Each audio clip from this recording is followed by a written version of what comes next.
مصر میں ایک تاجر رہتا تھا، اسے اکثر و بیشتر تجارت کی غرض سے ملک کے شام جانا پڑتا، تو اس نے سوچا وہاں نکاح نہ کر لوں۔ اس نے وہاں نکاح کر لیا، مالدار تھا، وہاں ایک بیوی رکھ لی، مکان رکھ لیا۔ اب یہ جو بیوی مصر میں تھی نا، اسے تھوڑا شک گزرا، بیوی بڑی گہری جاسوس ہوتی ہے، اسے سمجھ آ گئی کہ بدلے بدلے سے میرے محبوب نظر آتے ہیں، اسے سمجھ آ گئی کہ دھلے دھلے کپڑے آتے ہیں، وہ کیفیت ہی نہیں پہلے جو رنگ ہوتا تھا۔ ایک شخص کو پیسے دیے، کہا ذرا اس کی جاسوسی تو کر۔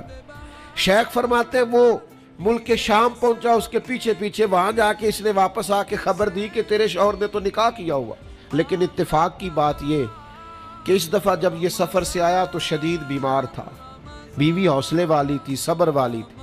اس نے سوچا کہ ذرا صحت اس کی ٹھیک ہوتی ہے تو پھر میں اس سے بات کروں گی کہ تم نے مجھے بتایا ہی نہیں اور نکاح کر لیا ہے، لیکن اس کی طبیعت ٹھیک نہ ہوئی، وہ زیادہ بیمار ہوا حتیٰ کہ انتقال کر گیا۔ اولاد کوئی نہیں تھی، اس بیوی نے عدت گزاری اور پھر جتنی جائیداد تھی اس کا وہ حصہ جو دوسری بیوی کا بنتا تھا وہ سارا اونٹوں پہ رکھا اور مصر سے لے کر شام پہنچی اپنے بھائیوں اور عزیزوں کے ساتھ، اور اسے جا کے کہنے لگی زمانہ تو نہیں جانتا پر میں تو جانتی ہوں نا، اللہ کو جواب دینا ہے، اس کی تو بھی بیوی ہے، جتنی میں حقدار ہوں تو بھی حقدار ہے، لہذا یہ حصہ تیرا رکھ لے۔ وہ کہنے لگی میری بہن اللہ تجھے جزا دے، جس رب کو تو نے قیامت میں حساب دینا میں نے بھی اسے ہی دینا ہے۔ میرا شوہر یقیناً میرا شوہر تھا، میرا اس سے نکاح ہوا تھا،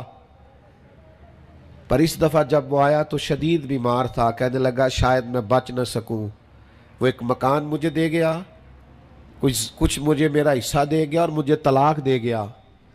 کہنے لگا کہ تو جہاں چاہے نکاح کر لینا، میری صحت مجھے لگتا